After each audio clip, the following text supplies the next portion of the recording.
15 अगस्त को भारत का स्वतंत्रता दिवस इंडिपेंडेंस डे मनाया जाता है।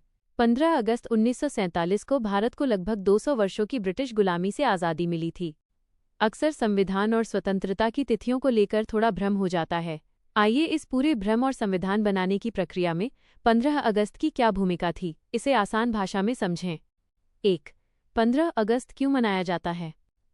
आज़ादी की घोषणा 15 अगस्त 1947 को ब्रिटिश संसद के भारतीय स्वतंत्रता अधिनियम 1947 इंडियन इंडिपेंडेंस एक्ट 1947 के तहत भारत में ब्रिटिश शासन समाप्त हुआ। सत्ता का हस्तांतरण 14-15 अगस्त 1947 की मध्यरात्रि को पंडित जवाहरलाल नेहरू ने अपना प्रसिद्ध भाषण ट्रिस्ट विद डेस्टिनी दिया और भारत एक आज़ाद देश बना। इसलिए 15 अगस्त को स्वतंत्रता दिवस मनाया जाता है। 2. 15 अगस्त और संविधान का संबंध। 15 अगस्त 1947 को हमारा देश आज़ाद तो हो गया, लेकिन उस समय भारत का अपना नया संविधान तैयार नहीं था। 15 अगस्त 1947 के बाद भारत का शासन कैसे चला? आज़ादी के बाद देश को चलाने के लिए अंग्रेज़ों का बनाया हुआ भारत सरकार अधिनियम 1935 गवर्नमेंट ऑफ इंडिया एक्ट 1935 अस्थायी रूप से लागू किया गया।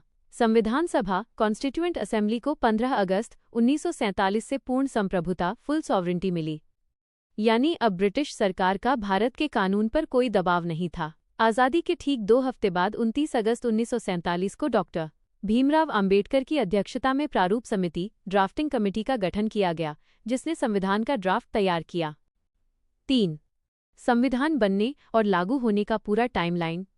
संविधान निर्माण और देश के गणतंत्र बनने की मुख्य तारीखें इस प्रकार हैं। तारीख: क्या हुआ था? महत्व: 15 अगस्त 1947 भारत आज़ाद हुआ। स्वतंत्रता दिवस इंडिपेंडेंस डे 26 नवंबर 1949 संविधान बनकर तैयार हुआ और इसे अपनाया गया। संविधान दिवस कॉन्स्टिट्यूशन डे 26 जनवरी 1950 संविधान पूरे देश में लागू हुआ और बनने के बाद देश कैसे आगे बढ़ा और आज का आधुनिक भारत कैसे बना, उसकी रोचक आगे की कहानी कुछ इस प्रकार है। 1. पहला आम चुनाव 1951-1952 लोकतंत्र का महापरीक्षण। संविधान लागू होने के बाद सबसे बड़ी चुनौती थी इतने विशाल और विविध देश में चुनाव कराना। दुनिया का सबसे बड़ा लोकतंत्र। उस समय भारत की साक्षरता दर बहुत कम थी, फिर भी संविधान ने हर वयस्क एडल्ट को वोट देने का अधिकार दिया। पहला बड़ा कदम 1951-1952 में देश में पहले आम चुनाव हुए। दुनिया भर के विशेषज्ञ मान रहे थे कि यह प्रयोग असफल होगा, लेकिन भारतीय जनता ने अनुशासित तरीके से वोट देकर पूरी दुनिया को हैरान कर दिया। 2. रियासतों का विलय और राज्यों का पुनर्गठन। आज़ादी के समय भारत 500 से अधिक छोटी बड़ी रियासतों प्रिंसली स्टेट्स में बटा हुआ था। सरदार वल्लभ भाई पटेल की भूमिका। लौह पुरुष सरदार पटेल और वीपी मेनन ने अपनी सूझबूझ से सभी रियासतों को भारत संघ में शामिल किया।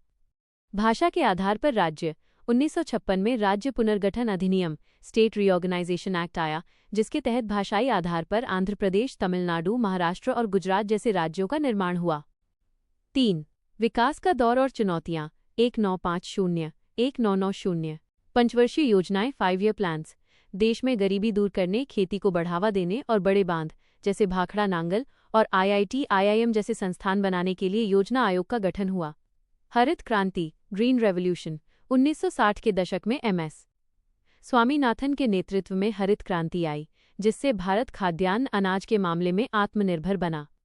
युद्ध और संकट। इस दौरान भारत ने 1962 चीन, 1965 और 1971 पाकिस्तान के युद्ध झेले, लेकिन हर बार एक मजबूत देश बनकर उभरा। 4. 1991 का आर्थिक बदलाव लिबरलाइजेशन। 1991 तक आते आते भारत की अर्थव्यवस्था एक नाजुक मोड़ पर थी।